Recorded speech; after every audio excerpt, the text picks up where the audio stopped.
Hello everyone, welcome back to one of my reviews. In today's video, I'll be reviewing the new LED Kavinsky watch from French watch brand Yema. Now, as its name suggests, the watch is a collaboration between Yema and renowned musician Kavinsky, which with over 230 million Spotify streams on his single Nightcall, which was a movie soundtrack of the Ryan Gosling-led 2011 movie Drive. Kavinsky is a bona fide superstar, making this collaboration notable. So let's see the watch. They kindly sent huge thanks to Yema for sending a prototype for review. So let's start by lightly touching on the specifications. The watch uses a mineral crystal display, which is par for the course for watches at this price point, especially digital watches. It also has 50 meters of water resistance rating, so should withstand rainy weather and the occasional spilled coffee with ease. Just don't submerge the watch. Yema states that the movement is a proprietary LED quartz movement, or the specifics of the movement is lacking. The time isn't always on, as you can see. You have to press this side button to reveal the time.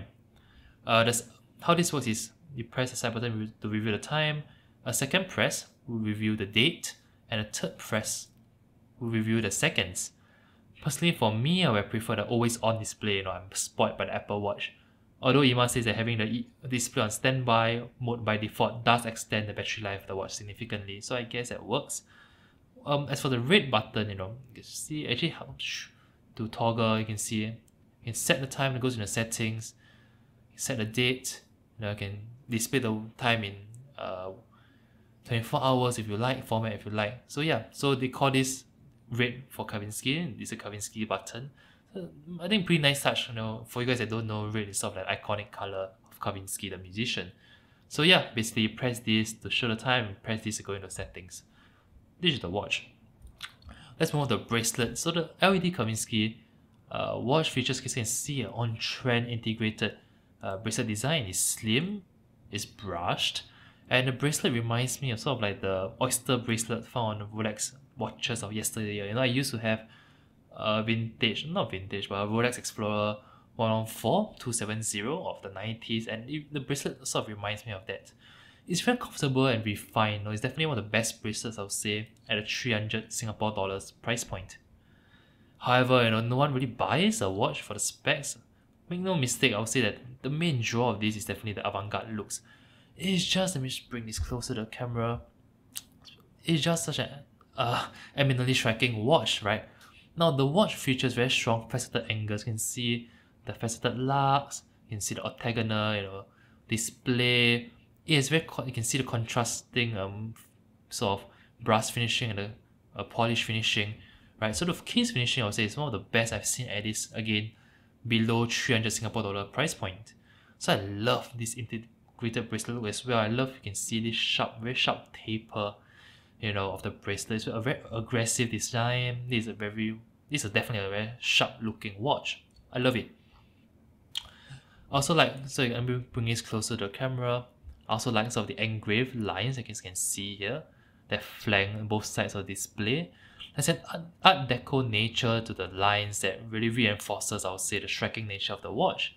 Again, I think the octagonal edges of the bezel of the display, it's a very nice touch, and it mimics the faceted lugs perfectly.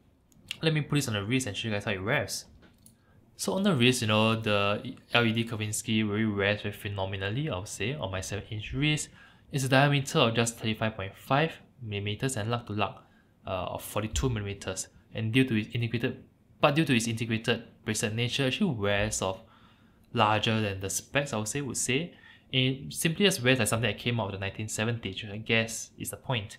It reminds me a lot of the Cartier Santos that I just have, which has a similar diameter and lug to lug length as this. And while Yema doesn't really specify the thickness, I do find you can see it's actually rather slim. I found it rather slim, and it was able to shut under like a shirt cuff with ease.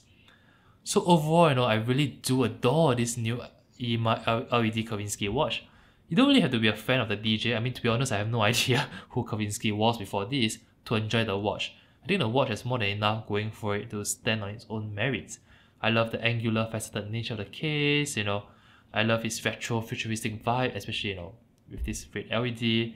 And yeah, and just how well it wears, especially the bracelet. Very nice bracelet. With digital watches making a comeback recently, Girard Perregaux just reissued one.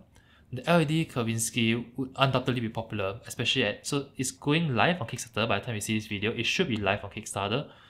It will be live on Kickstarter for just 196 euros, which is about 295 Singapore dollars, which undercuts both the Hamilton PSR as well as the Bulova Computron, both of which are similar retro funky digital watches.